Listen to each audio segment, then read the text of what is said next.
ऐसा था राम राज्य। जाने रामचरितमानस में वर्णित राम राज्य की अद्भुत झलक। कहते हैं कि राम राज्य एक ऐसा आदर्श शासन था जहां दुख, दरिद्रता, अज्ञान, अन्याय और पाप का नामो निशान नहीं था। राम राज्य में सभी सुख और संतोष के साथ जीते थे। राम राज्य कैसा था, इसकी कल्पना आज भी की जाती है और यह कल्पना इसके बारे में और अधिक जानने की जिज्ञासा पैदा करती है। तो चलिए समझते हैं कि आखिर राम राज्य वास्तव में था कैसा। राम राज्य एक ऐसा शब्द है जिसकी कल्पना भारतीय संस्कृति में सदियों से की जाती रही है। भगवान श्री राम का यह काल आज भी आदर्श समय और शासन के रूप में देखा जाता है। आज भी उद्देश्य यही है कि राम राज्य स्थापित हो।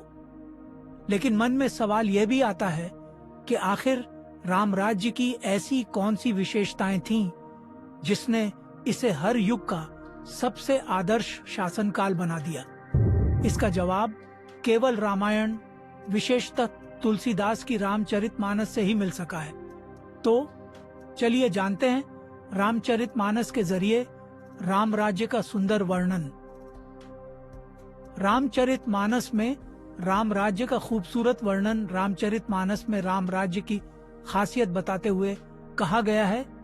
नहीं दरिद्र को दुख दरिद्रता, नहीं को दुखी जीव। इसका अर्थ है कि राम राज्य में कोई जीव दुखी नहीं था और ना ही दरिद्रता थी। वहां युद्ध, झगड़ा, अपराध या अन्याय नहीं था। सभी जाति, वर्ग, वर्ण के लोग प्रेम पूर्वक रहते थे। रामचरितमानस में राम राज्य के समय की प्रकृति और समृद्धि का सुंदर वर्णन है। इस बारे में लिखा गया है कि वर्षा बरसी सकल मही धरणी, फूले फलही वृक्ष लता हरणी। इसका अर्थ है कि राम राज्य में संपूर्ण पृथ्वी पर समय पर वर्षा होती थी। हर जगह वृक्ष, लताएं और सभी प्रकार की वनस्पतियां फूलती फलती थी। प्रकृति संतुलित, समृद्ध और सुखदायक थी। यह पंक्ति बताती है कि राम राज्य में केवल मानव समाज ही नहीं बल्कि प्रकृति भी प्रसन्न थी। कहते हैं कि जब राजा धर्म से चलता है और समाज सत्य धर्म पर आधारित होता है तो प्रकृति भी सहयोग करती है।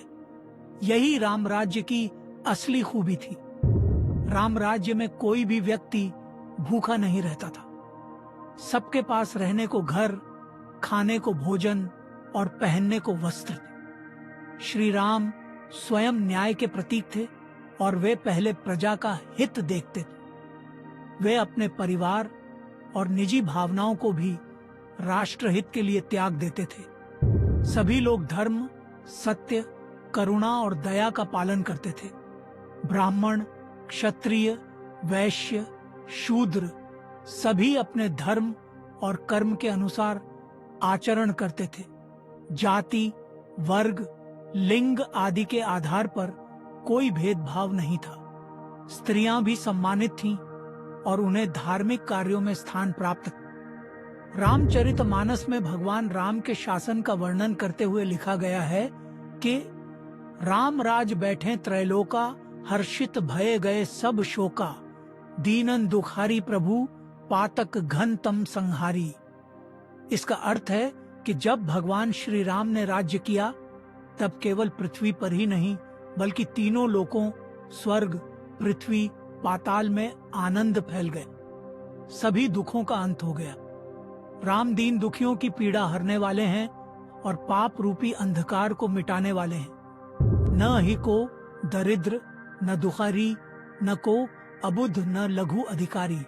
यानी राम राज्य में न कोई गरीब था, न ही कोई दुखी। सब विद्वान और समझदार थे। हर व्यक्ति अपने कार्य और कर्तव्यों में सक्षम और योग्य अधिकारी था। समाज में कोई छोटा बड़ा नहीं था। सबको समान आदर और अवसर प्राप्त था। Thank you for watching this video.